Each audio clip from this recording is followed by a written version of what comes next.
Okay, we are back for another speeder, and this time it's NAV level 50, and I'm not doing this for the intrusion, so I'm just going for a purely normal run without the intrusion, hoping to get a sub 10-minute run to show you guys what this teams can do on a no intrusion round.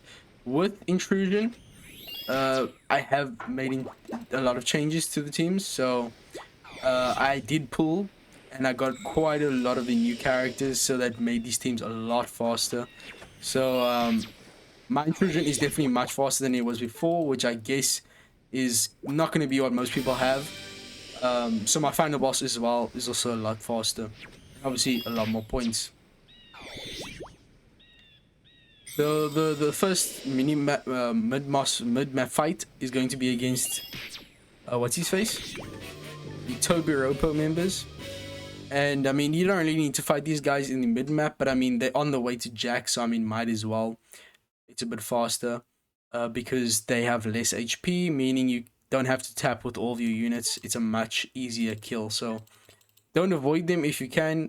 I mean, it's just extra speed. But honestly, I'm quite enjoying this treasure map. Maybe that's only because I got the new boosters. First day I did play without any boosters, well, only with Sanji. And then now I'm working with basically everyone besides Momo, which is a really nice change of pace. And also I'm finally getting up in the rankings because of that. But for this mini boss, I've at the start I kept on using Kuzan to wave clear instead of Zoro, but I've kind of broken that habit.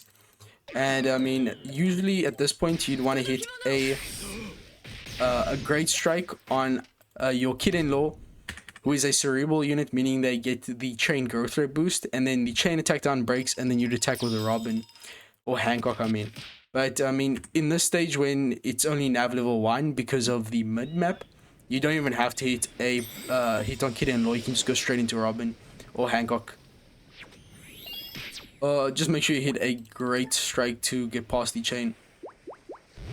But Jack is the main event here. He's going to be helping us with speed quite a bit. The main thing I noticed, which is very annoying in my opinion, is the fact that the loading times are very bad for friendless loading in, which is basically what you're seeing right now. Especially on the final boss, because they have to load in a lot of friend captains. So although it's nice that we have 300 slots now, it does make it, I think, a lot more time for these lists to load in, which does slow down the run quite a bit. But that's just a small thing that's been annoying me, because it takes like 10 seconds for that to load in for the final boss, even 15 seconds, which is a huge setback for for speed.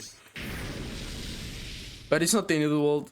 Overall, I will still say runs are much faster now with the navigation cards, although I do hate how there is huge pay to win element in how many navigation levels you can do now, because of the fact that based on how many boosters you have, you also get an additional or improved rates of success for the cards, the navigation cards. So that definitely does hugely set back people who don't have the latest boosters. Before in treasure map, you didn't really need to have the latest boosters to actually just try and get the highest navigation level possible, because it really was just a matter of, can you play long enough? It's really a you thing. Although you wouldn't get the highest rank, although sometimes people actually went to top 10 without any boosters, I don't think that is much more of a viable option, just because of how the disparity is now with the huge luck factor, and you need to have the latest patch. So we're going into the boss rush here, and we are going against Queen with the Sanji team, and it's been working reliably. Most of these runs I've actually been able to skip this mini boss with the navigation cards, but it still works pretty fine. Obviously, if you have your Sanji at a higher level and maybe expansion, then he will deal a lot more damage, but I mean, you really don't need it. This team definitely won't work for long though. I mean, no, it will work for a long time. It's just going to become a teeny bit slower because you have to hit on both Sanjis. But I forgot about that. We have both Sanjis, so it actually will work for a long time still. Should last until at least nav 100 to maybe 150. Beyond that, yeah, you'll probably have to change it out. But so far for what it's need to be doing, it's been pretty nice. And the captain action from Sanji is super reliable and is very fast to activate. At this stage, the damage is... remember, I'm not using the intrusion this time, so I don't have the 1.5x damage boost, so I am going to use both Sanjis just to make sure I can kill. Yeah, I'd rather just be safe sometimes, because sometimes you also hit a great strike and then you can't kill, and then it just wastes even more time. As you can see, yeah, I did need to use the second Sanji because I didn't have the 1.5x from the intrusion. One thing I like is that you can very strategically plan how you store your cards to ensure that every single run you fight the intrusion. I've noticed that it's so easy to actually land on the intrusion, and basically every single time I land on it either with luck or with the cards. Now obviously it does help if you have the boosters, because those cards become a 50% chance to a 100% chance. So it's much more easier to land on the intrusion, which is another reason why it's a huge disparity issue, because the cards are much lower chance of you to actually get the specific number of rolls, and then you can't land on the intrusion, leading to a huge loss of points on that run. So yeah, there's just overall a lot more variables you have to consider when playing treasure map at a higher level now.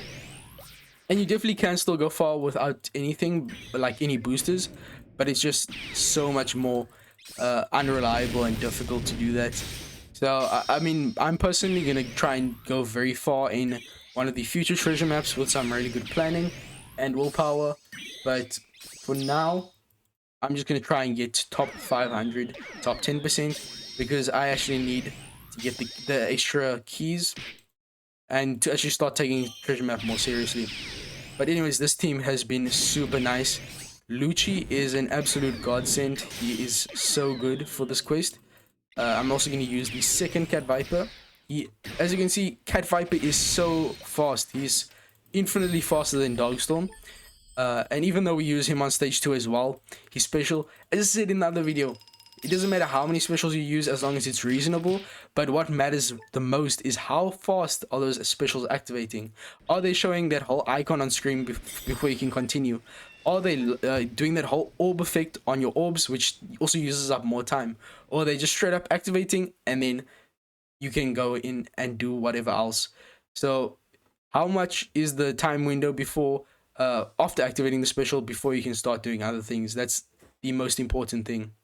Another thing to consider is that if you are having units on your crewmates that reduce their own cooldown when other people use their specials, then that will slow down the run, because every time you use another special, it's going to have that whole cooldown charging effect on the unit, which does use up a teeny bit of time. But I mean, that's really getting into the nitty-gritty, and it's really not that big of an issue.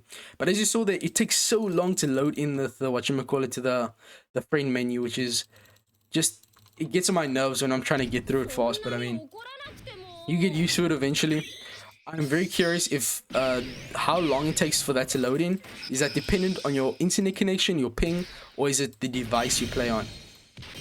I think it might be a bit of both, but it's probably more reliant on ping because you're loading in the friend list. I'm not too sure.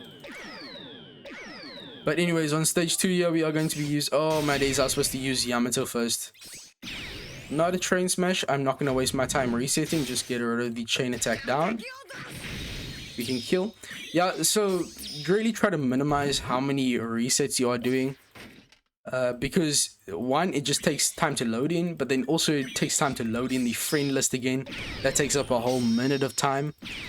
And I mean, I do admit I've used a lot of revive gems this treasure map.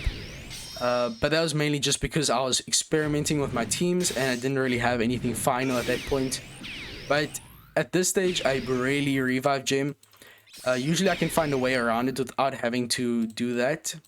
But if you can't, I mean, it's not the end of the world. Also, just hit a perfect on Sanji with the Viola support, gets rid of the damage reduction. Do not hit with Ace first, it's a waste of time. So it looks like we're just going to get over 10 minutes, but I mean, I haven't really been focusing much Definitely can have some more optimization, but not a bad run. Definitely not terrible. So yeah, thank you guys for watching. Hope you guys enjoyed. I will show you my navigation, my intrusion team quickly, so that you can see what I am running with the full batch. So this is what I'm using to install a lot of supports, because we don't have the Momonosuke legend. He is the main despair reducer, and we also need some cooldown reducers to make sure our specials are ready. So without Momonosuke, these supports are definitely ready, or I mean required. So I'll see you guys in the next one. Make sure to like and subscribe. Tell me if you have any questions in the comments. I'll try to get to your questions that you've asked me for the last day on the previous video. Just been really busy, but I'll see you guys in the next one. Peace, and I'm out.